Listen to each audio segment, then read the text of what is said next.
नमस्कार जी सभी को। कुछ तकनीकी खराबी की वजह से अपना ऑनलाइन जो सेटअप है लाइव वाला वो अभी स्टार्ट नहीं हो पाएगा। तब तक अपन क्या करते हैं, उसको ऑफलाइन ही शुरू रखते हैं। ठीक है। तो अपन रेलवे नर्सिंग एमसीक्यू की महा मैराथन में आप लोगों का, सभी लोगों का स्वागत है। पहले तो इसमें अपन क्वेश्चन को कंसेप्ट बेस पे मिलकर चलेंगे कि भाई जो ऑप्शन है वो क्यों है, जो बाकी के है वो क्यों नहीं है। उन चीजों को देखते हुए चलेंगे अपन। ठीक है। तो क्वेश्चन आ गया आपका, chromic catgut absorption time for chromic catgut switcher. कि भाई क्रोमिक कैटगट एब्जॉर्प्शन टाइम कितना रहेगा। जो कैटगट होता है भाई स्विचर होता है, जो अपन टाके लेता है, अलग अलग प्रकार से होता है। ठीक है। क्या होता है, अलग अलग प्रकार से टाके होते हैं। ठीक है। कुछ एब्जॉर्बेबल होता है, कुछ नॉन एब्जॉर्बेबल होता है। तो ऐसा नहीं है कि सारे स्विचर क्या है, एब्जॉर्बेबल हो। ठीक है। कुछ नॉन एब्जॉर्बेबल भी रहते हैं। तो कितना समय लेता है एब्जॉर्प्शन के लिए, कौन, क्रोमिक कैटगट। ठीक है। तो क्रोमिक कैटगट आपका कितना दिन रहता है, 90 डेज। 90 डेज होता है वो, क्या लेता है, एब्जॉर्प्शन के लिए लेता है। इसी के साथ में सेकंड क्वेश्चन, कि a chronic alcoholic patient blame his family for his alcoholism. कि क्वेश्चन क्या कह रहा है, क्रोनिक एल्कोहलिक पेशेंट ब्लेम कर रहा है उसके फैमिली एनवायरमेंट को एल्कोहलिज्म के लिए। विच of the following defence mechanism was use by the patient. कि इसमें कौन सा डिफेंस मैकेनिज्म है जो पेशेंट के द्वारा यूज किया जा रहा है। क्लियर। तो डेनाइल। तो डेनाइल का मतलब पहले अपन मतलब समझ लेते हैं। डेनाइल का मतलब होता है plain ordinary rejection. Plain ordinary, plain ordinary rejection. ठीक है। क्या होता है, प्लेन ऑर्डिनरी रिजेक्शन। उसके बाद प्रोजेक्शन का मतलब होता है किसी को क्या करना, ब्लेम करना। मतलब अपने द्वारा जो अन एक्सेप्टेबल इम्पल्स होती है वो किसी और पे डाल देना, अनदर व्यक्ति पे डाल देना। अपने द्वारा जो भी ऐसा काम जो कि समाज के अंदर सराहनीय नहीं है वो आपके द्वारा किया गया है, और उसका सारा ही श्रेय आप किसी और पे डाल दो। ठीक है। रेशनलाइजेशन मतलब आप अपने इल लॉजिकल बिहेवियर के लिए क्या देता है, रेशनल देता है, जो बिल्कुल ही कैसा होता है, लॉजिकल। ठीक है। सब्लिमेशन, सब्लिमेशन का मतलब अनएक्सेप्टेबल इम्पल्स को सोशली एक्सेप्टेबल इम्पल्स में कन्वर्ट करना। कि ऐसा काम जो आप कर रहे हो वो समाज के अंदर एक्सेप्टेबल नहीं है, उसे समाज के अंदर एक्सेप्टेबल वे के अंदर बदलना। ठीक है।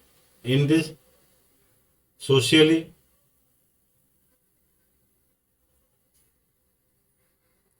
Unacceptable impulse convert into socially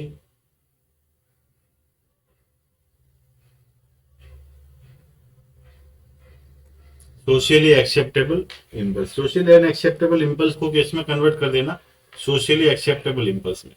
तो एक वर्ड, अगर इसके अंदर ये ब्लेम वर्ड, कुछ लोग, ज्यादातर लोग क्या इसका आंसर क्या मान के चलेंगे कि इसका आंसर क्या है, रेशनलाइजेशन। ठीक है। हाँ, रेशनलाइजेशन सही होता अगर वो कौन से वर्ड का यूज नहीं करता था, ब्लेम का। उसने क्या है, ब्लेम किया है। ब्लेम करना मतलब किसी और पे थोप देना अपने द्वारा किया गया काम। ठीक है। तो ब्लेम किसको कर रहा है, दारू तो खुद पी रहा है, बाकी ब्लेम किसको कर रहा है, परिवार को कर रहा है। तो जहां ब्लेम वर्ड आता है वहां कौन सा वर्ड सही हो जाता है, प्रोजेक्शन। तो इसका आंसर क्या रहेगा आपका, प्रोजेक्शन। इसी के साथ अपन नेक्स्ट क्वेश्चन की तरफ बढ़ते हैं, कि Moro reflex disappear at which age. कि जो मोरो रिफ्लेक्स होता है वो कट किस एज के अंदर डिसअपियर हो जाता है, गायब हो जाता है। ठीक है। नॉर्मली जो मोरो रिफ्लेक्स होता है वो 4 to 6 मंथ के अंदर क्या होता है, डिसअपियर होगा। 4 to 6 मंथ के अंदर क्या होता है, डिसअपियर होता है। तो इसका पर आंसर क्या लेके मानेंगे अपन, 4 मंथ। हेलो। हाँ सर।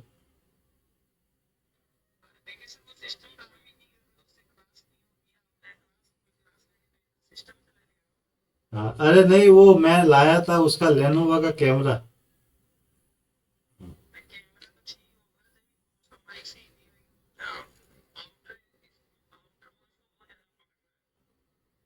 हाँ, पता नहीं, अभी इसमें देखना पड़ेगा, सेटिंग करनी पड़ेगी सही से। हाँ।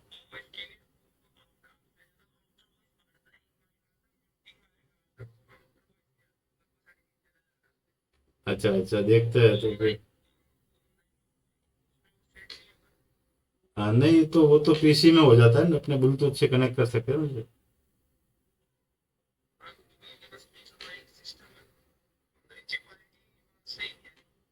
हाँ, ये है तो वही है। नहीं नहीं, वही रिकॉर्ड तो मैं रोज कर रहा हूँ, रिकॉर्ड में तो सही आती है। जब ऑनलाइन जाते हैं तभी थोड़ी तकलीफ आती है। हाँ, वो बार बार वही उसी को रिपीट कर दो।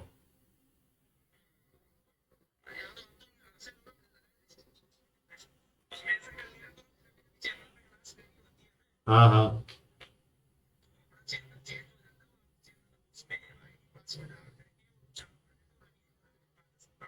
अच्छा अच्छा।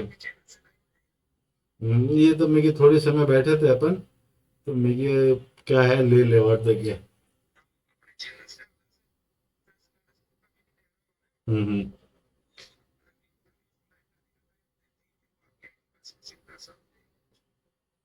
ठीक है सर।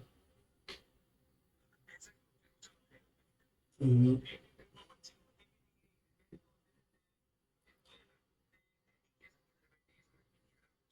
हाँ, नहीं वही तो दोपहर में भी क्लास ले रहे थे, तो थोड़ी सी वॉइस की तकलीफ आ रही थी, तो फिर उसके बाद फिर हमने थोड़ा सा उसमें चेंज किया सारा वो।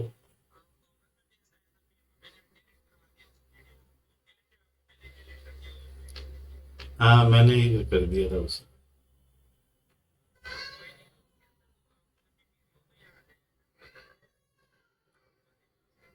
हाँ, नहीं वहां से भी करवा देंगे, और वहां से एक बार सिस्टम समझ लेंगे क्या है।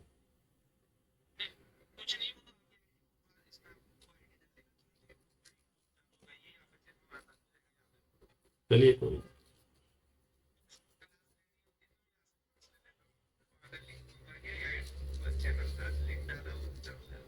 Okay sir. नहीं भाई, अभी रिकॉर्ड ही कर रहे हैं, तो उसको सेंड कर देंगे, उसमें तो सही आती है, क्लियर आती है।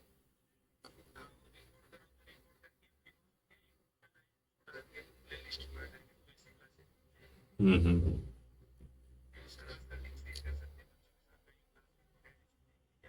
हाँ हाँ।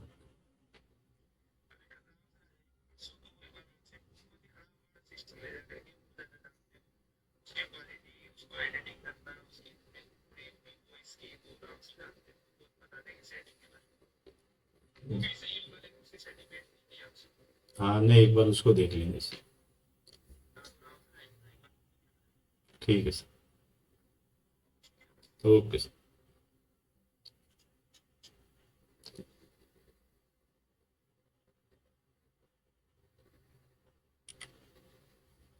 चलिए जी, सॉरी थोड़ा सा कॉल आ गया था, इंपॉर्टेंट था, अटेंड करना जरूरी है। ठीक है। तो अपना आंसर क्या रहेगा, 4 मंथ रहेगा, कब डिसअपियर होता है, 4 मंथ। ठीक है। जैसे कि ये कुछ रिफ्लेक्स दिए हुए, न्यूबॉर्न रिफ्लेक्स, जैसे रूटीन रिफ्लेक्स है, तो वो 4 महीने के अंदर डिसअपियर हो जाएगा। ठीक है। जो सकिंग रिफ्लेक्स है, वो लगभग कब डिसअपियर होगा, आपके 4 मंथ पे। ठीक है। तो इस प्रकार से ये कुछ रिफ्लेक्स का चार्ट दिया हुआ है, इसको देख लीजिए, ताकि क्या है, कभी भी पूछे तो, कोई भी रिफ्लेक्स के बारे में पूछे तो अपन को क्या रहे, वो चीजें ध्यान में रहे।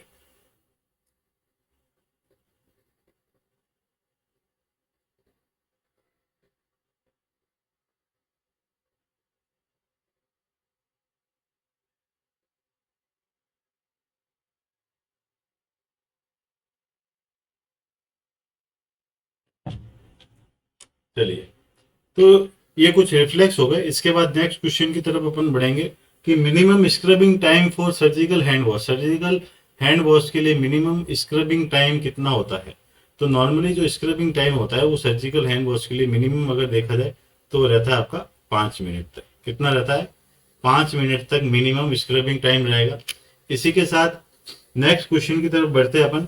विच drug is use for the prophylaxis of manic depressive disorder, कि कौन सी ड्रग है जो मैनिक डिप्रेसिव डिसऑर्डर के अंदर यूज की जाती है।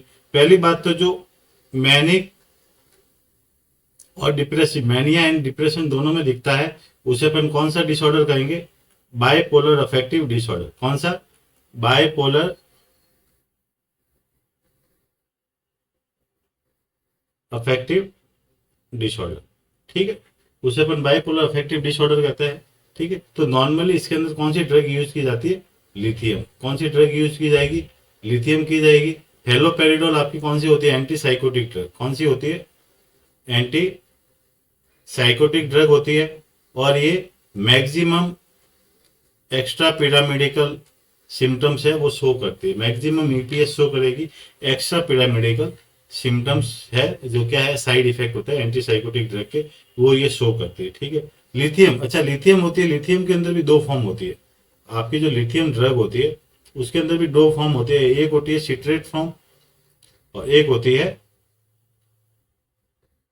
कार्बोनेट फॉर्म, ठीक है। तो नॉर्मली जो लिथियम की फॉर्म होती है वो लिथियम कार्बोनेट को यूज किया जाता है। इसको लिथियम कार्बोनेट, क्योंकि ये क्या करती है, जीआई इरिटेशन को क्या करेगी, बढ़ाएगी। क्या करेगी, जीआई इरिटेशन को क्या करती है, बढ़ाती है, ठीक है। Lithium carbonate, lithium citrate sorry, इसीलिए अपन लिथियम कार्बोनेट फॉर्म यूज करते हैं। क्लियर, तो इसका आंसर तो क्या हो जाएगा, लिथियम, और लिथियम के अंदर भी कौन सा, लिथियम कार्बोनेट। क्लियर, इसी के साथ नेक्स्ट क्वेश्चन की तरफ बनता है। Which electrolyte has to maintain in lithium therapy, कि लिथियम थेरेपी के अंदर कौन से इलेक्ट्रोलाइट को मेंटेन किया जाता है। तो पहली बात तो ये है कि जो लिथियम होता है उसकी थेरेपी स्टार्ट करते हैं तो वो किसके साथ में बाइंड हो जाता है, सोडियम के साथ में। किसके साथ में, सोडियम के साथ में। तो सोडियम के साथ में बाइंड होगा तो जो सोडियम है उसकी विजिबिलिटी क्या होगी, कम हो जाएगी, ब्लड के अंदर क्या हो जाएगी, विजिबिलिटी कम हो जाएगी, मतलब क्या हो जाएगा, हाइपोनेट्रीमिया की कंडीशन को कॉज कर सकता है, ठीक है। अगर ये हाइपोनेट्रीमिया कॉज किया, सीधी सी बात है, अभी आपको आइडिया आ जाएगा, आ गया होगा, ठीक है। कौन सी डाइट को अपन ज्यादा देते हैं, सोडियम की डाइट को ज्यादा देते हैं। और ऐसा कोई पेशेंट जिसको लिथियम थेरेपी चल रही है, क्या चल रही है, लिथियम थेरेपी, तो उसके अंदर क्या अवॉइड करवाएंगे अपन, डाययूरेटिक्स। डाययूरेटिक्स को क्या करते हैं, अवॉइड करवाते हैं। क्यों, क्योंकि जब आपने देखा होगा ये चीज, ठीक है, तो ये आपका होता है पीसीटी, प्रोक्सिमल कॉन्वोल्यूटेड ट्यूब्यूल्स, और यहाँ पे होता है आपका डीसीटी, ठीक है। तो जब भी डाययूरेटिक्स देते हो तो डाययूरेटिक्स का देने पे क्या करेगी, यूरिन का मतलब यूरिनेशन ज्यादा करवाएगी ना, यूरिनेशन ज्यादा करवाएगी, तो यूरिनेशन होगा तो सीधी सी बात है बॉडी का फ्लूइड जाएगा, तो बॉडी के फ्लूइड पे कुछ इलेक्ट्रोलाइट्स भी जाते हैं, तो उन इलेक्ट्रोलाइट्स में क्या होता है, बॉडी सोडियम का एब्जॉर्प्शन करवाती है, कहाँ पे, पीसीटी पे। तो अपन को पता है जब पीसीटी पे सोडियम का एब्जॉर्प्शन होगा, और सोडियम के साथ में क्या जुड़ा हुआ है, लिथियम भी जुड़ा हुआ है, तो लिथियम जुड़ा हुआ है, जब ये भी ब्लड में जाएगा तो लिथियम का लेवल ना बढ़ेगा ब्लड में, तो लिथियम का लेवल बढ़ेगा तो किसको कॉज करता है, लिथियम टॉक्सिसिटी को। किसको कॉज करेगा साहब, लिथियम टॉक्सिसिटी करेगा। और लिथियम टॉक्सिसिटी कॉज करने पे आपको डायलिसिस की रिक्वायरमेंट कब पड़ती है, जब 3.5 टू 4.0 से ज्यादा हो, कितना ज्यादा हो, मिली इक्विवेलेंट पर लीटर लेवल है। अगर लिथियम का इससे ज्यादा बढ़ जाता है तो आपको डायलिसिस की क्या होती है, रिक्वायरमेंट पड़ती है। क्लियर, तो इसी के साथ में अपन नेक्स्ट क्वेश्चन की तरफ बढ़ेंगे कि highly heat resistance vaccine. Highly heat, तो नॉर्मली जैसे हीट रेजिस्टेंस अगर वैक्सीन को अगर देखा जाए, ठीक है, तो उसके अंदर पहली टीटी और दूसरी बीसीजी आती है। मतलब फर्स्ट प्रायोरिटी अपन किसे देंगे, टीटी को, और सेकंड देंगे बीसीजी को। बाकी अभी हाल ही में जो टॉप हीट रेजिस्टेंस वैक्सीन है वो कौन सी चल रही है आपकी, कोविड-19। कोविड-19 की जो वैक्सीन होती है वो टॉप हीट रेजिस्टेंस होती है, ठीक है। अगर ये चीज अगर उसमें ऑप्शन में कोविड-19 है तो आपका आंसर क्या रहेगा, कोविड-19 वैक्सीन, ठीक है। अगर वो नहीं है तो आपका आंसर क्या रहेगा, टीटी। क्या आंसर रहेगा? टीटी, क्योंकि बीसीजी और टीटी दोनों ही होते हैं, बाकी फर्स्ट प्रायोरिटी ज्यादा ही सेंसिटिव कौन सी होती है? टीटी वैक्सीन होती है। क्लियर? तो आंसर क्या है आपका? टीटी। इसी के साथ नेक्स्ट क्वेश्चन की तरफ बढ़ते हैं। विच drug is relatively Contra indicated in breast feeding? ये ऐसी कौन सी ड्रग है जिसे अपन ब्रेस्ट फीडिंग के अंदर कॉन्ट्रा इंडिकेटेड करते हैं? तो सबसे पहले तो देख लेते हैं। नॉर्मली प्रोपेनॉल आपकी यूज होती है इंक्रीज बीपी को ट्रीट करने के लिए, हाई बीपी को ट्रीट करने के लिए। क्लियर? सेफेलोस्पोरिन आपकी कौन सी होती है? एंटीबायोटिक। ठीक है। और जूडोविडिन अपन क्या करते हैं? एचआईवी के अंदर ट्रीटमेंट में देते हैं। जो सल्फोनिल यूरिया है, इसका आंसर क्या रहेगा? Sulphonyl urea. क्यों सल्फोनिल यूरिया क्यों होता है? क्योंकि ये क्या करता है? हाइपोग्लाइसीमिया कॉज करेगा। क्योंकि जब आप मदर को ये सल्फोनिल यूरिया दोगे तो वो कहाँ जाएगी? मिल्क के थ्रू बेबी में जाएगी, और बेबी में जाने के बाद में क्या करेगी? पैनक्रियाज को स्टिमुलेट करेगी। और जब पैनक्रियाज स्टिमुलेट होता है तो इंसुलिन का प्रोडक्शन होता है, वो क्या होता है? बढ़ जाता है। इंसुलिन प्रोडक्शन है वो क्या हो जाएगा? बढ़ जाएगा, जिसकी वजह से क्या कॉज होगा? हाइपोग्लाइसीमिया। क्या कॉज होगा? हाइपोग्लाइसीमिया। इसीलिए ब्रेस्ट फीडिंग के अंदर अपन कौन सी ड्रग नहीं देते? सल्फोनिल यूरिया ड्रग नहीं देते। क्लियर? नेक्स्ट क्वेश्चन की तरफ बढ़ेंगे। Most common site for central catheterisation, कि मोस्ट कॉमन साइट है वो कौन सी है? सेंट्रल कैथेटराइजेशन के लिए। ठीक है। तो नॉर्मली जो मोस्ट कॉमन साइट होती है वो इंटरनल जुगुलर वेन होती है। कौन सी होती है? Internal jugular vein. अच्छा, इंटरनल जुगुलर वेन क्यों लेते हैं? क्योंकि इसके जो ब्लड वेसल्स होता है इसका डायमीटर ज्यादा होता है। डायमीटर ज्यादा होता है। ठीक है। इसलिए इंटरनल जुगुलर वेन का क्या होता है? डायमीटर ज्यादा होता है। कैथेटर भी क्या होता है? थोड़ा सा ल्यूमेन उसका चौड़ा होता है, तो डायमीटर ज्यादा होगा तो वो लंबे समय तक चल पाएगी। क्लियर है? अच्छा, जब सेंट्रल कैथेटराइजेशन लगाते हैं तो उसके तुरंत बाद अपन को मेडिकेशन ये स्टार्ट नहीं करनी है। सबसे पहले पेशेंट को क्या करता है? एक्सरे के लिए भिजवाया जाता है और कंफर्म की जाती है साइट ऑफ प्लेसमेंट, कि जो आपने सेंट्रल लाइन डाली है उसका प्लेसमेंट सही है कि नहीं है। क्लियर है? उसके बाद में फिर मेडिसिन है वो इंड्यूस की जाती है, मतलब उसको एडमिनिस्टर की जाती है। क्लियर? नेक्स्ट क्वेश्चन है, which syringe is use for the flushing PICC? अच्छा, पीआईसीसी क्या है? Peripheral inserted central catheter. Peripheral inserted central catheter है, जिसे अपन क्या करते हैं? 5 ml की सिरिंज से क्या करेंगे? फ्लश करेंगे। तो आंसर क्या है अपना? 5 ml। इसी के साथ नेक्स्ट क्वेश्चन की तरफ बढ़ते हैं। डेलिरियम ट्रेमर्स आज विड्रॉल सिम्टम्स ऑफ, ये जो डेलिरियम ट्रेमर्स है उसका विड्रॉल सिम्टम्स क्या है? तो डेलिरियम ट्रेमर्स मोस्टली किसके विड्रॉल की वजह से होता है? नॉर्मली अल्कोहल की वजह से। किसकी वजह से होंगे? अल्कोहल की वजह से। ठीक है। और ज्यादा क्रोनिक अल्कोहलिक पेशेंट होने पे, क्रोनिक अल्कोहलिज्म करने पे कौन से विटामिन की कमी हो जाती है? Vitamin B1, thiamine. Vitamin B1 की क्या हो जाती है? कमी हो जाती है। क्लियर है? तो इसके अंदर फिर विटामिन B1 का क्या किया जाता है? इंजेक्शन लगाया जाता है। और ज्यादा ही होने पे फिर क्या होता है? कौन सी कंडीशन को कॉज करती है? वर्निक्स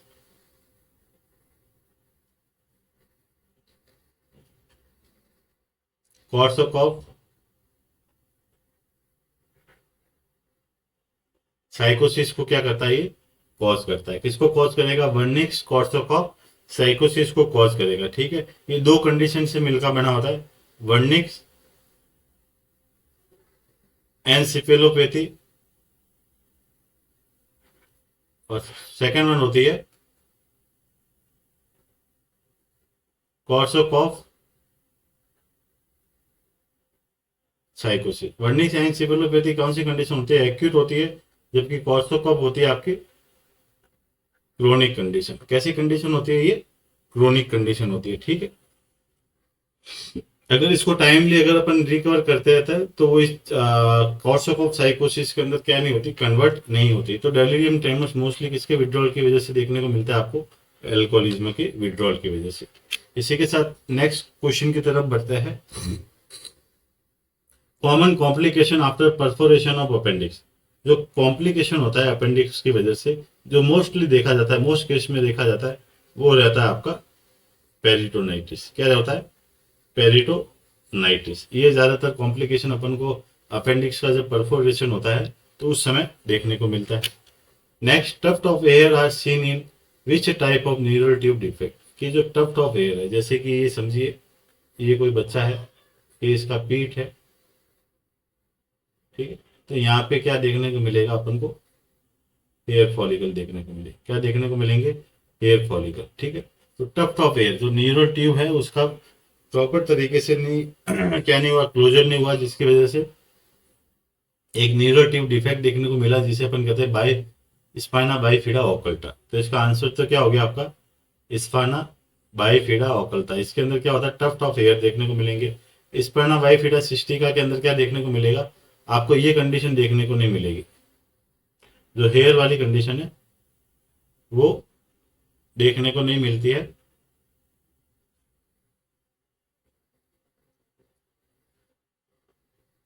एक सिस्ट देखने को मिलेगी, जो सैक से भरा रहेगा, एक सिस्ट देखने को मिलेगी, ठीक है, उसके पीछे की तरफ जहां पे भी स्पाइन है, ठीक है। एंटेरोसील, एंटेरोसील का मतलब क्या होता है कि स्मॉल इंटेस्टाइन का प्रोलैप्स हो जाना।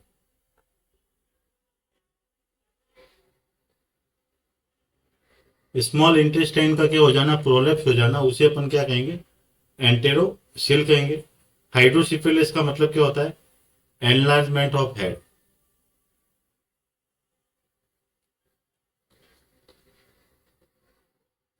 एनलार्जमेंट ऑफ हेड, ठीक है, हाइड्रोसिफिलिस, ठीक है। नॉर्मली जो सीएसएफ के कलेक्शन की वजह से हो जाता है, नॉर्मली किसकी वजह से होता है, सीएसएफ के प्रोडक्शन की वजह से।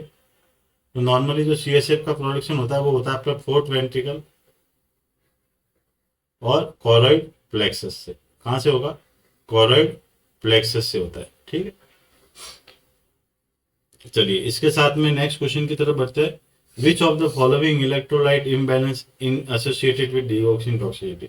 जैसे कि लिथियम के अंदर सोडियम की कमी होती है, सोडियम से जाके जुड़ जाता है, वैसे ही डिगोक्सिन होता है, वो किससे जुड़ जाता है आपका, पोटेशियम से। किससे जुड़ जाएगा, पोटेशियम से जुड़ जाएगा, जिसकी वजह से आपको कौन सी कॉम्प्लिकेशन देखने को मिलेगी, hypokalemia.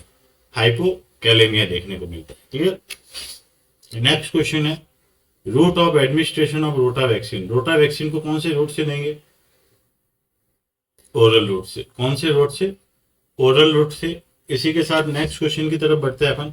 Whitish discharge from the vagina is seen in the. Normally जो वाइटिश डिस्चार्ज होता है, जो ट्राइकोमोनियासिस है, इसके अंदर आपको डिस्चार्ज देखने को मिलेगा, ग्रीन एंड फाउल स्मेल आएगी। सिफिलिस के अंदर क्या देखने को मिलेगा आपको, सोर देखने को मिलेंगे वेजाइनल वाले पार्ट पे, और जो क्या होता है, पेनफुल होता है। कैसे होता है, पेनफुल हो गए। गोनोरिया के अंदर आपको येलो या फिर ग्रीन डिस्चार्ज देखने को मिलता है, और कैंडिसियासिस के अंदर कैसा देखने को मिलता है, व्हाइट डिस्चार्ज। कैसा डिस्चार्ज देखने को मिलेगा, व्हाइट डिस्चार्ज। तो व्हाइटिश डिस्चार्ज है वो किसमें देखने को मिलेगा, कैंडिडियासिस के अंदर। किसमें देखने को मिलेगा, कैंडिडियासिस के अंदर, क्लियर। इसी के साथ नेक्स्ट क्वेश्चन की तरफ बढ़ता है कि course rattling sound in large airway.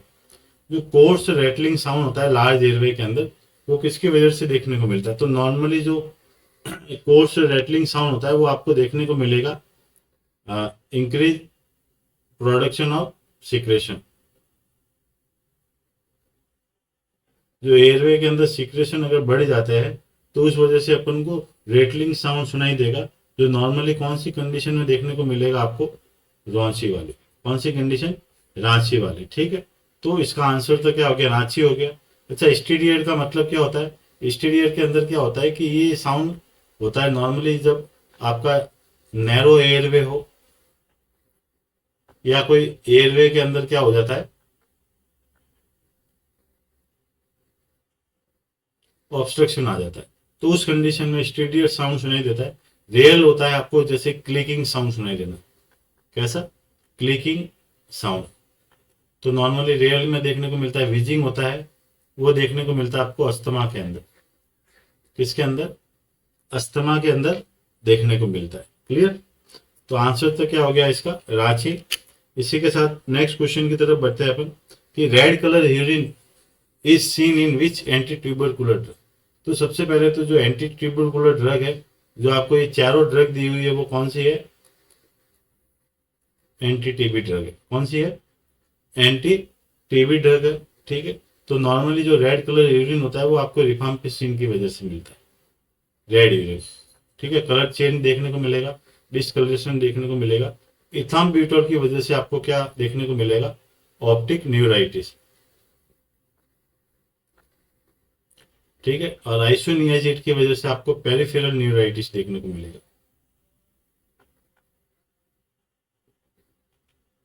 Peripheral neuritis में जैसे नमनेस आ जानी बॉडी में।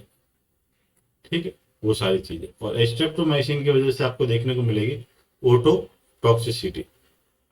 ओटोटॉक्सिसिटी की वजह से क्या कॉज होता है? Hearing loss.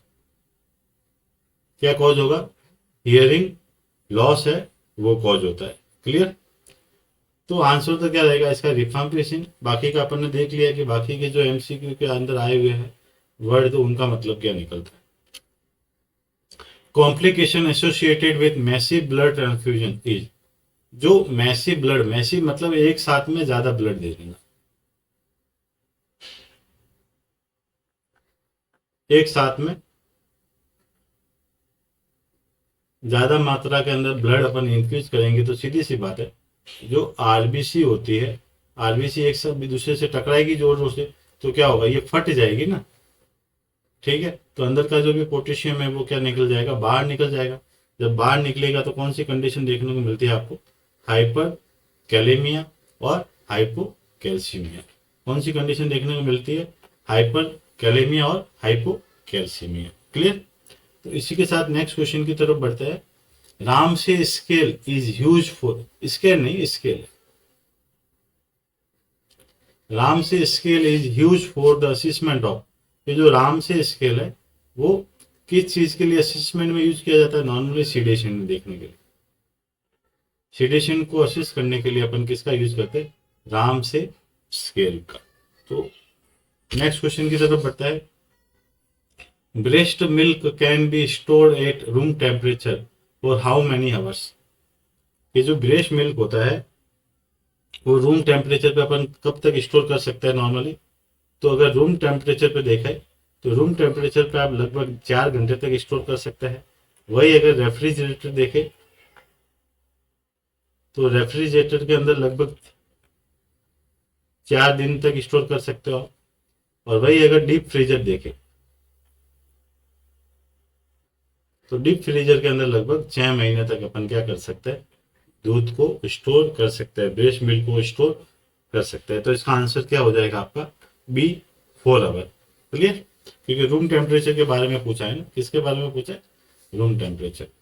इसी के साथ नेक्स्ट क्वेश्चन की तरफ बढ़ता है। If last menstruation period is LMP, यानी कि last menstruation period is 25 June 2018, then what is the EDD। ठीक है। एक्सपेक्टेड डेट ऑफ डिलीवरी क्या रहेगी? तो नॉर्मली जो अपन फॉर्मूला इसके अंदर यूज करते हैं वो रहता है LMP plus 9 month plus 7 day. जब इससे कैलकुलेट करेंगे तो जो आपका आंसर निकल के आएगा वो कौन सा आएगा? 2 अप्रैल 2019। आप जरूर उसको निकाल के देखें ताकि आंसर आपके सामने आ जाए। After a road traffic accident which cannula use for the fluid replacement in casualty for an adult patient. कि भाई कैजुअलिटी के अंदर एक एडल्ट पेशेंट आया है, उसको क्या करना है? फ्लूइड को रिप्लेसमेंट करना है। क्यों करना है? क्योंकि उसका क्या हुआ है? Road traffic accident. अच्छा, रोड ट्रैफिक एक्सीडेंट हुआ था, इंजरी होगी, ब्लड लॉस हुआ है। क्या हुआ है? ब्लड लॉस हुआ है। तो इस कंडीशन में अपन क्या देंगे? जो बड़े जिसका लीमन क्या होगा? बड़ा होगा। जैसे ये कैनुला है तो इसका लीमन है जिसका बड़ा होगा, उसे अपन क्या करेंगे? इंसर्ट करेंगे ताकि ज्यादा मात्रा में अंदर है वो फ्लूइड अपन पहुंचा सके। ठीक है, जो पेशेंट हाइपोवोलेमिक शॉक के अंदर ना जाए, तो इसके लिए अपन नॉर्मली जो कैनुला यूज करता है वो कौन सा करेंगे, ग्रीन। कौन सा कैनुला यूज करता है, ग्रीन। अगर ब्लड ट्रांसफ्यूजन के लिए भी आ जाता है तो अपन किसको मानेंगे, ग्रीन को मानेंगे। ठीक है, अच्छा ग्रीन का नंबर कितना होता है, 18 नंबर।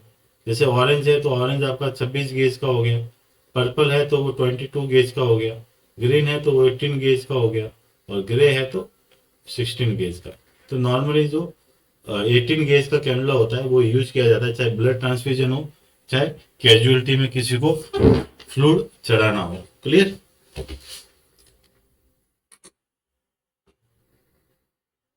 चलिए इसी के साथ नेक्स्ट क्वेश्चन की तरफ बढ़ेंगे।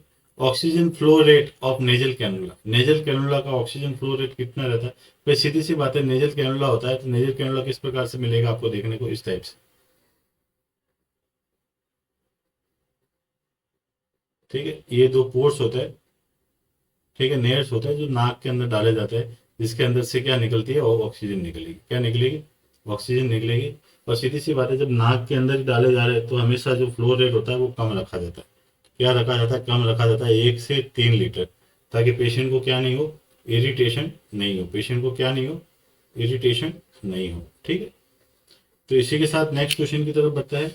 Laparoscopic procedure gases is use for the inflation abdominal wall. कि जो एब्डोमिनल वॉल होती है उसके इन्फ्लेशन के लिए कौन सी गैस का यूज किया जाता है, तो नॉर्मली जो गैस यूज की जाती है वो कौन सी होती है, कार्बन डाइऑक्साइड। कौन सी होती है, कार्बन डाइऑक्साइड, जिससे डॉक्टर विजुअलाइजेशन कर सकेगा। जो स्कोप डालेगा उसके लिए, स्कोप को डालने के लिए अंदर बैटरी से देखने के लिए, लाइट से देखने के लिए आपको थोड़ा सा स्पेस चाहिए ना। ठीक है, ऐसे तो जब मसल्स जुड़ी हुई रहेगी तो कैसे देख पाओगे, इसीलिए उसको क्या किया जाता है, इन्फ्लेट किया जाता है, ताकि स्कोप डाल के आराम से देख सके। Bishop score is use for. Bishop score normally किसके लिए यूज किया जाता है, तो नॉर्मली ये किया जाता है इंडक्शन ऑफ लेबर। लेबर के इंडक्शन के लिए किया जाता है, जिसके अंदर अपन अलग अलग चीज देखते हैं, एफेसमेंट देखते हैं, स्टेशन देखते हैं। ठीक है, स्टेशन क्या रहता है कि नॉर्मली जैसे कि ये आपकी क्या होगी, पेल्विक बोन होगी। ठीक है, तो यहाँ पे बच्चा क्या होता है, ये होता है बच्चे का सर हो गया। क्लियर, ये क्या हो गया, बच्चे का हेड हो गया। तो ये वाला जो ऊपर वाला पोर्शन है ये कौन सा रहेगा, -3 मान लो, -2 -1, और ये 0, फिर +1 +2 +3। क्लियर। तो जब ये बच्चा नीचे नीचे आता है तो 0 स्टेशन पे आ जाता है, तो उसे क्या कहते हैं, एंगेजमेंट। उसे क्या कहेंगे अपन, एंगेजमेंट कहते हैं। क्या कहते हैं, एंगेजमेंट कहते हैं। जब बच्चा ये नीचे आएगा, स्टेशन को शो करने के लिए, इंडक्शन ऑफ लेबर को देखने के लिए इसका यूज किया जाता है, बिशॉप स्कोर। जिसे अंदर क्या आता है, पेल्विक स्कोर आता है, वो जो कुछ इस प्रकार रहता है, जिसमें डायलेशन आ जाता है, आपका एफेसमेंट हो जाता है, स्टेशन आ जाता है, और कंसिस्टेंसी हो जाती है, और पोजिशन आ जाती है। क्लियर, इसको अलग अलग स्कोर दिया हुआ है अलग अलग लेवल के लिए। नेक्स्ट क्वेश्चन आ जाता है, primary gravida mother engagement occur approximately eight which weeks of gestation. जो प्राइमरी ग्रेविडा होता है, तो सीधी सी बात है, जब पहली बार माँ बन रही है तो बॉडी, उसकी मसल्स के टिश्यू, एब्डोमेन के टिश्यू कैसे रहेंगे, टाइट रहेंगे। सारी चीजें क्या रहेगी, फ्लेक्सिबल नहीं रहेगी। थोड़ी सी चीज क्या रहेगी, एक प्रकार से कंसिस्टेंसी बनी रहेगी उसके मसल्स में। तो जो नॉर्मली जो प्राइमरी ग्रेविडा का एंगेजमेंट होता है वो लगभग 34 से 36 वीक पे, 34 से 36 वीक पे हो जाएगा। और जो अगर ये तो किसका आ गया, प्राइमरी ग्रेविडा।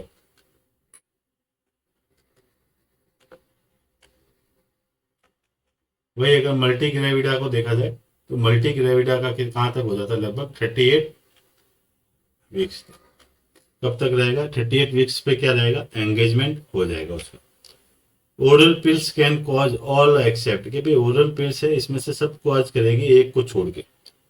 अच्छा, risk decrease risk of ovarian cancer. हाँ, ओवरी के कैंसर को कम करती है, क्योंकि ज्यादातर ओवरी का कैंसर बढ़ता है आपका आईयूडी की वजह से, इंट्रायूटेराइन डिवाइस की वजह से। Decrease risk of breast cancer, नहीं जी, ब्रेस्ट कैंसर को तो डिक्रीज नहीं करती, मतलब इसको तो डिक्रीज करती है, बाकी इसको डिक्रीज नहीं करती। Risk of breast cancer increase करेगी, हाँ करेगी। सर्वाइकल कैंसर को बढ़ाएगी, हाँ भाई साहब बढ़ाएगी। तो कौन सा चीज नहीं होती, decrease risk of breast cancer. Breast cancer की रिस्क को क्या करती है, वो बढ़ाती है। Clear? Which of the following nursing action is required before giving clear liquid fluid after anaesthesia? कि एनेस्थीसिया के बाद में आपको क्या करना है, क्लियर लिक्विड फ्लूइड देना है, उसके लिए आप क्या करोगे? एक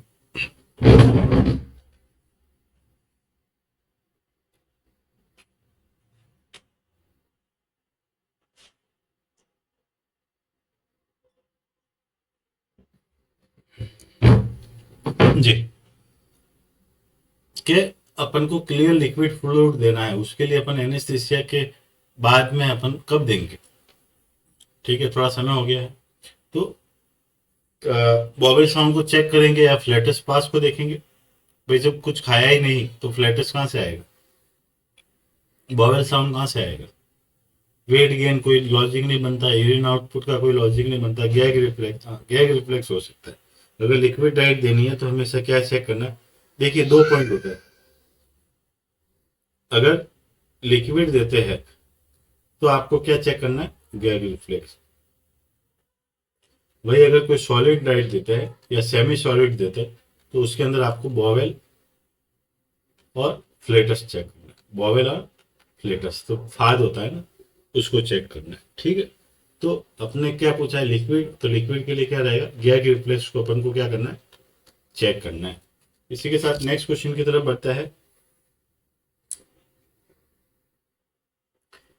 बिफोर सॉलिड, अच्छा वो लिक्विड वाला था, ये कैसा है? सॉलिड वाला। एनेस्थीसिया के बाद में अगर सॉलिड देना है फूड तो उसके लिए क्या चेक करेंगे अपन को? जैसे कि मैंने बताया पहले वाले क्वेश्चन में, बॉवेल साउंड और फ्लैटस को क्या करते हैं अपन? पास करवाते हैं। Clear? Next question, which of drug choice for bipolar affective disorder? पहले बता दिया आपको कौन सी है, लिथियम कार्बोनेट। कौन सी ड्रग रहेगी? Lithium carbonate. ठीक है, मैंने बताया था दो फॉर्म होती है, सिट्रेट और कार्बोनेट। तो कार्बोनेट फॉर्म को क्या देता है? रेफरेंस देता है। ये कौन सी होती है? आपकी एंटीसाइकोटिक ड्रग है। कौन सी? फर्स्ट एंटीसाइकोटिक ड्रग कब आई थी? 1952 में, सीपीजेड। ये कौन सी आपकी? ये आपकी anti depressant, anti depressant drug है। और बेंजोडाइजेपाइन कौन सी ड्रग होती है आपकी? Anti anxiety. ठीक है, अच्छा बेंजोडाइजेपाइन का एंटीडोट क्या रहता है? फ्लूमाजेनिल। क्या है? एंटीडोट है किसका? बेंजोडाइजेपाइन का। क्या है? फ्लूमाजेनिल एंटीडोट, याद रखना इसको। ठीक है, next question, height measurement of 2 years old child is done by? तो नॉर्मली इसका आंसर तो क्या रहेगा आपका? स्टेडियोमीटर। स्टेडियोमीटर नॉर्मली किसके लिए यूज किया जाता है? चाइल्ड की हाइट को मेजर करने के लिए। वही इन्फेंटोमीटर होता है, वो इन्फेंट की हाइट को, और गोनियोमीटर होता है वो रेंज ऑफ मोशन को।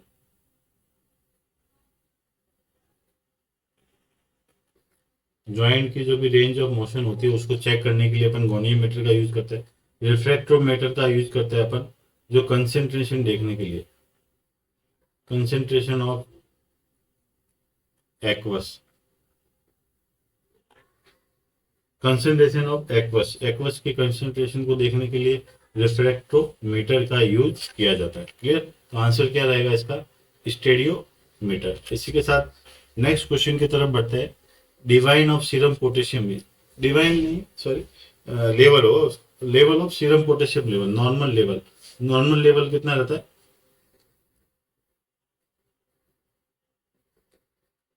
Normal level of serum potassium level 3.5 to 4.5, कितना रहेगा?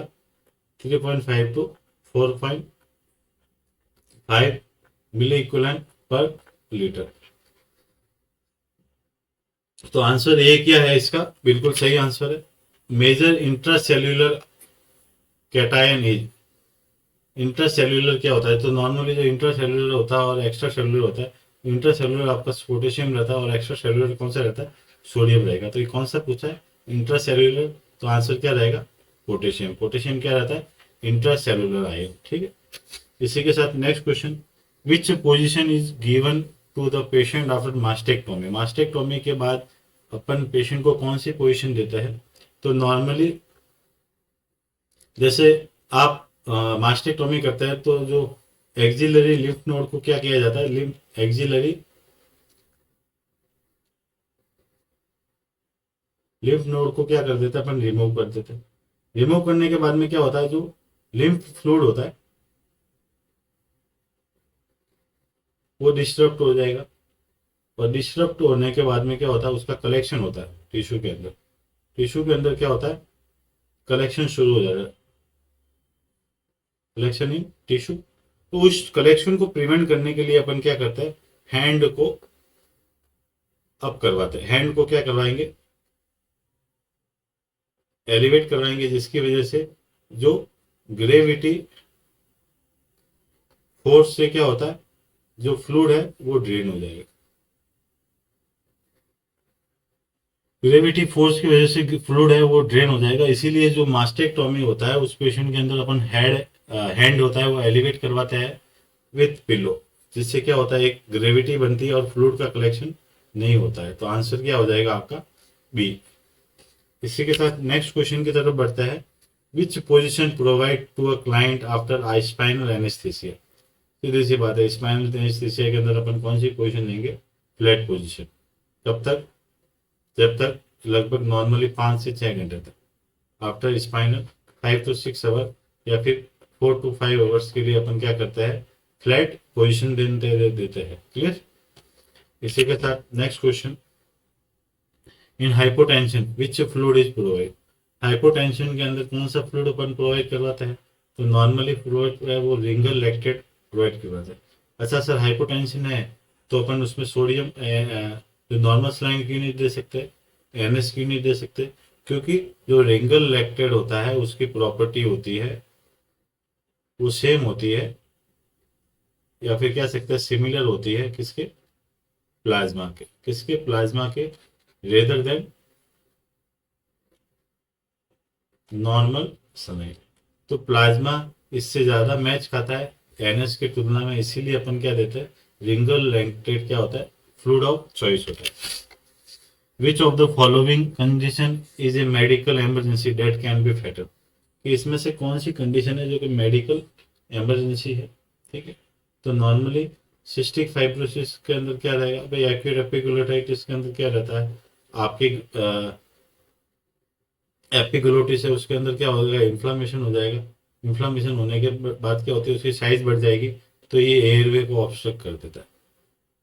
क्या करेगा, एयरवे के अंदर ऑब्स्ट्रक्शन लाएगा, जिसकी वजह से जो एयरवे पासेज है वो क्या हो जाएगा, बिल्कुल ही ब्लॉक हो जाएगा और सांस लेने में तकलीफ आ जाएगी। मतलब एक प्रकार से ये क्या है, एक इमरजेंसी कंडीशन हो गई, medical emergency. Cystic fibrosis, cystic fibrosis के अंदर क्या होता है, CF जीन होता है, उसके डिफेक्ट की वजह से क्या होता है, जो थिक म्यूकस का प्रोडक्शन होता है।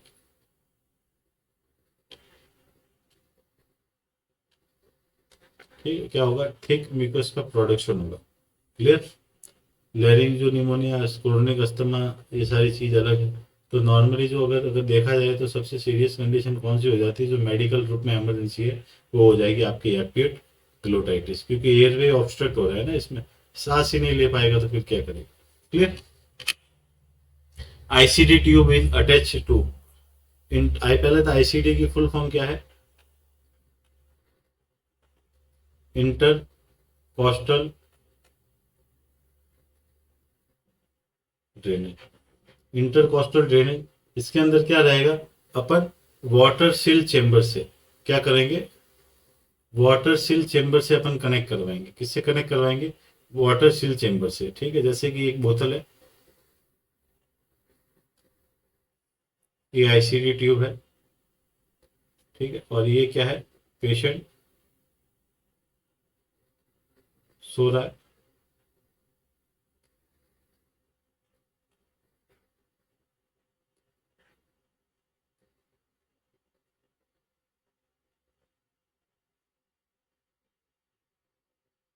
ठीक है, पेशेंट सो रहा है, इस पे आईसीडी ट्यूब डली हुई है, तो ये नीचे इसमें क्या होता है, आधा थोड़ा सा पानी भरा रहता है।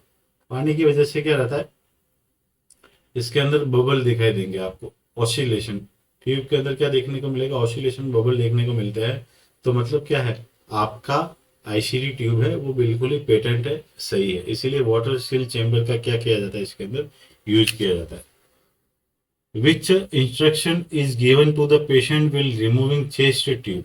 अच्छा, चेस्ट ट्यूब को रिमूव करते हैं तो कौन से इंस्ट्रक्शन देंगे पेशेंट को? पेशेंट को कहेंगे अपन को कि डीप ब्रीथ लेनी है, एक्सेल करना है और छोड़ना है। ठीक है, तो इससे क्या रहेगा, आपको ज़्यादा तकलीफ नहीं होगी और ट्यूब है वो आसानी से निकल जाएगी। ठीक है, तो इस कंडीशन को करवाने, इस टेक्निक को करवाना है पेशेंट से। Most important nursing action for fracture healing. Fracture healing है तो सीधी सी बात है, कितने भी कैल्शियम सप्लीमेंट दे दो, ठीक है, जब तक वो चीज़ आप स्थिर नहीं रखोगे तब तक वो एक बोन दूसरे बोन कैल्शियम की सहायता से जुड़ नहीं पाएगी। तो इसीलिए जो मोस्ट इंपॉर्टेंट नर्सिंग एक्शन रहता है वो रहता है इमोबिलाइजेशन करना, मोबिलिटी को क्या करना, बंद करना। तो आंसर क्या रहेगा, इमोबिलाइजेशन, उस एक्सट्रीमिटी को वही स्थापित कर देना है। नेक्स्ट क्वेश्चन, कॉम्प्लिकेशन में be seen in burn patient. Normally जो बर्न पेशेंट होता है उसके अंदर आपको कौन सा कॉम्प्लिकेशन देखने को मिल सकता है, कॉन्ट्रैक्चर। कॉन्ट्रैक्चर में के अंदर क्या होता है, जो टेंडन एंड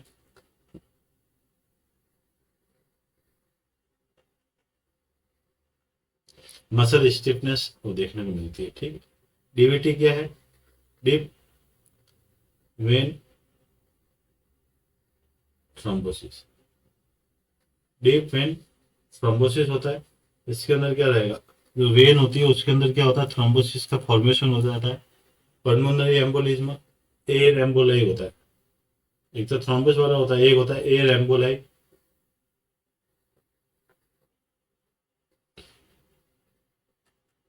वो ट्रेवल करता है पल्मोनरी सिस्टम में।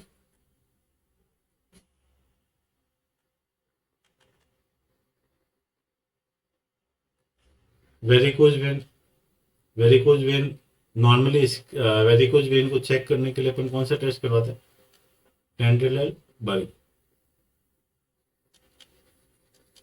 कौन सा टेस्ट करवाते हैं, टेंड्रिल बल्ब करते हैं, मतलब पेशेंट को ऐसे खड़ा कर दिया,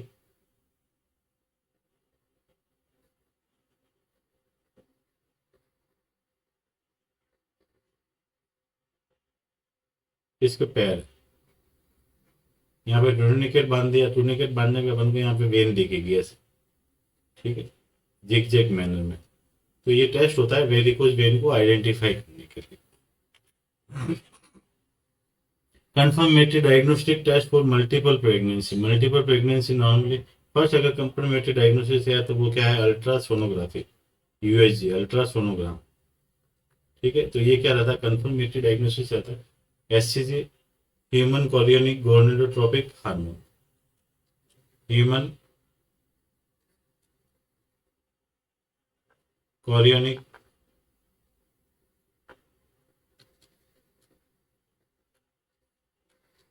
gonadotropic hormone. AFP, alpha feto protein, alpha feto protein.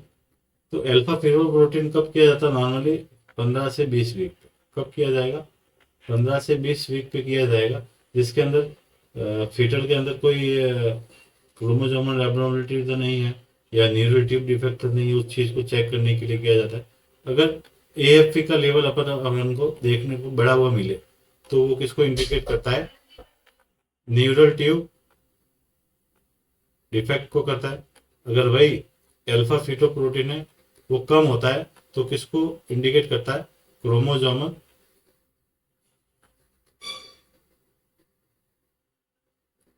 Abnormality को। ठीक है, अगर नॉर्मल इसका न्यूरल ट्यूब जो अल्फा फीटो प्रोटीन है इसका लेवल देखे तो वो कितना रहता है, 10 नैनोग्राम से 150 नैनोग्राम पर ml। ये इसका कितना लेवल रहता है, नॉर्मल रहता है। क्लियर है, कब करवाया जाता है, 15 से 20 वीक के बीच में।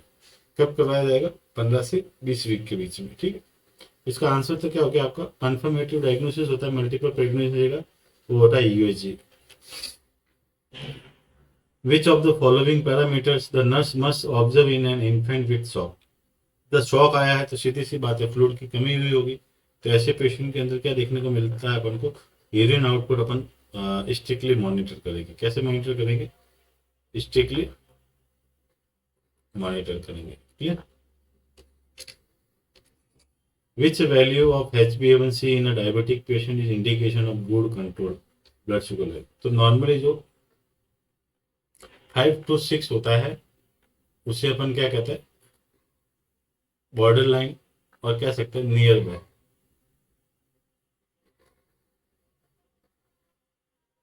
ठीक है, अगर इससे नीचे है तो क्या है? गुड है, और इससे ऊपर है तो क्या है? बैड कंट्रोल है।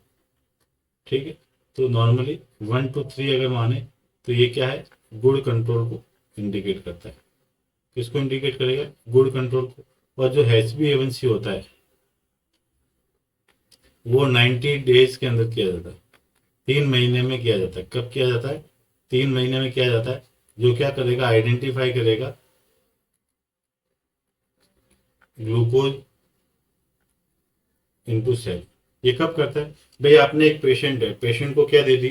ड्रग दे दी कि भाई तुम्हें शुगर है, ये गोलियां रोज खानी है, आप 3 महीने बाद वापस मेरे से आके मिलना।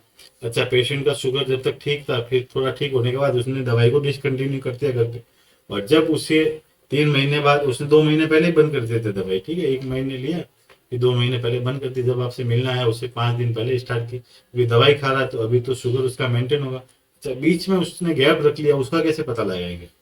तो उस समय जो उसके सेल ने अपने अंदर ग्लूकोज ले लिया था, उसको मॉनिटर करने के लिए अपन क्या करते हैं? HbA1c करवाते हैं। ठीक है, तो HbA1c क्या करता है? उसकी कंप्लीट रिपोर्ट दे देगा कि इसने दवाई बंद तो नहीं की थी। नेक्स्ट क्वेश्चन है, following plaster cast the nurse should assist first. और प्लास्टर कास्ट किया है उसके अंदर क्या देखेंगे? तो सीधी सी बात है, आप ज्यादा ही उसको टाइट तो नहीं कर दोगे। अगर टाइट करोगे तो क्या करेगा? प्रेशर क्रिएट करेगा। ठीक है, तो अपन मूवमेंट ऑफ टॉय देखते हैं कि भाई ज्यादा टाइट तो नहीं है, टॉय की मूवमेंट तो हो रही है, तो इसे अपन क्या करेंगे? सबसे पहले असिस्ट करेंगे। अच्छा, अगर प्लास्टर कास्ट है वो कैसा हो जाता है? अगर टाइट हो जाता है तो कौन से सिंड्रोम को कॉज करेगा? कंपार्टमेंट।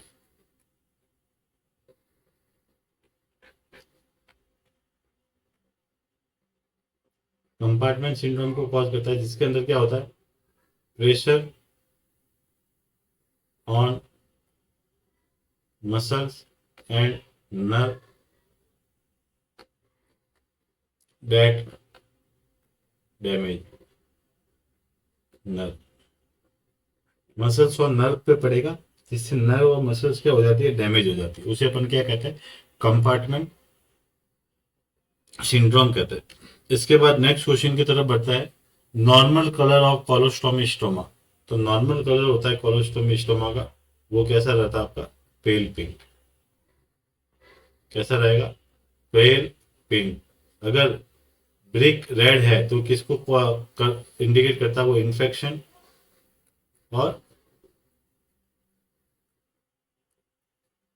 इन्फ्लामेशन को क्या करता है? इंडिकेट करता है। ठीक है, तो हमेशा नॉर्मल कलर कौन सा रहेगा आपका? पेल पिंक रहेगा। इसी के बाद नेक्स्ट क्वेश्चन है, characteristics features of pyloric stenosis. कि जो पाइलोरिक स्टेनोसिस है उसका कैरेक्टरिस्टिक्स फीचर्स क्या है? तो नॉर्मली जैसे कि देखा जाए,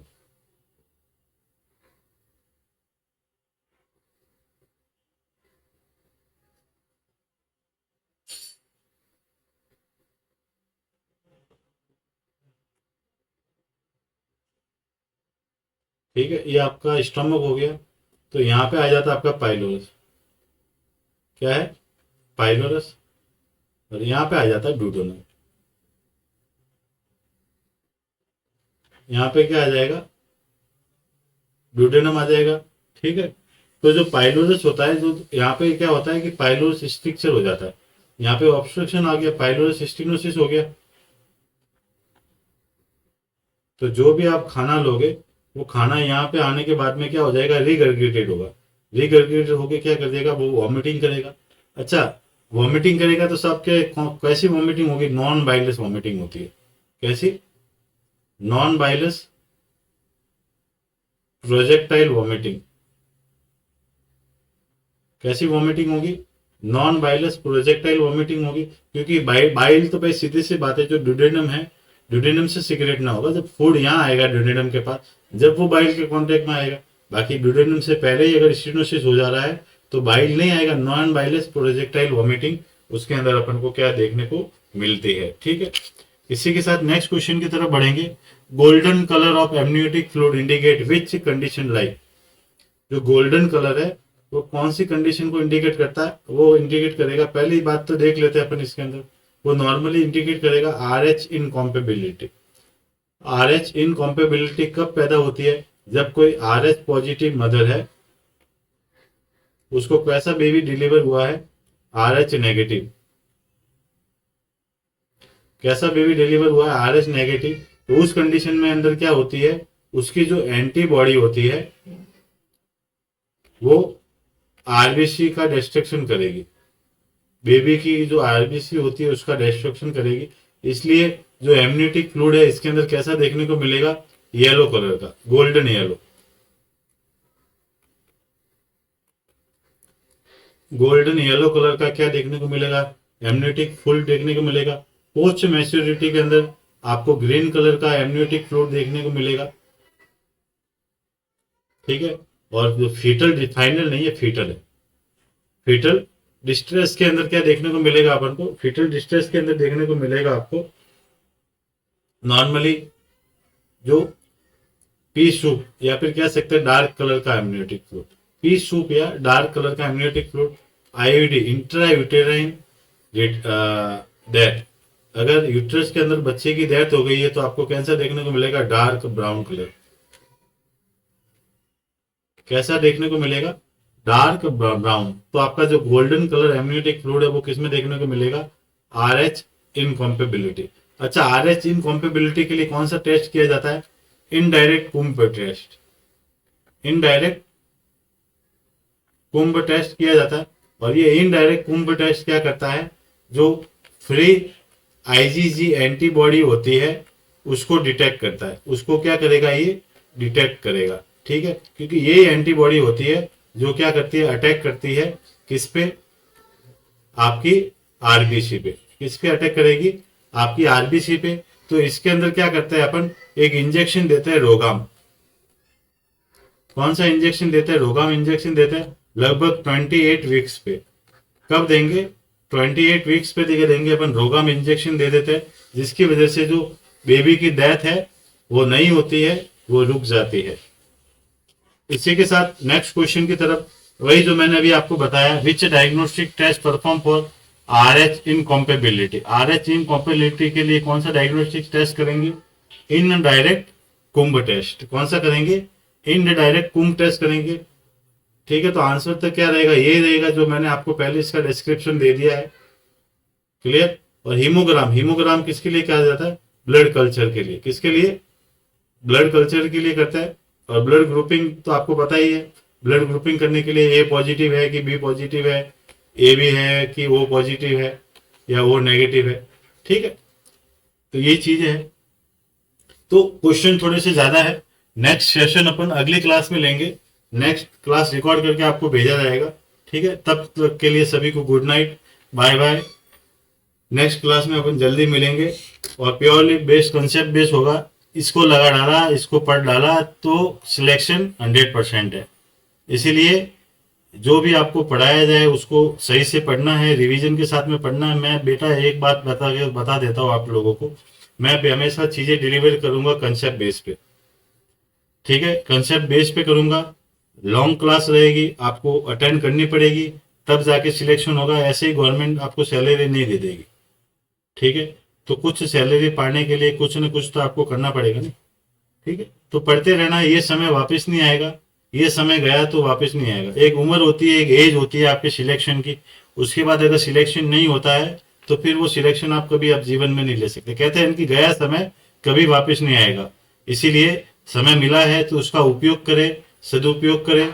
ठीक है, और इस समय को ऐसे ही नहीं गवाए। ठीक है, इस अभी मेहनत देख ली, अभी मेहनत कर ली, कष्ट देख लिए तो पूरी जीवन आपको क्या है? आराम ही आराम है। अभी 1 साल आराम किया तो फिर पूरी जिंदगी क्या है, काम ही काम करना है आपको, ठीक है। चलिए, तो आज की क्लास का सेशन अपन यहीं समाप्त करते हैं। नेक्स्ट मिलता है अगली क्लास में। तब तक चैनल को जरूर सब्सक्राइब करिए, लाइक करिए, फॉलो करिए।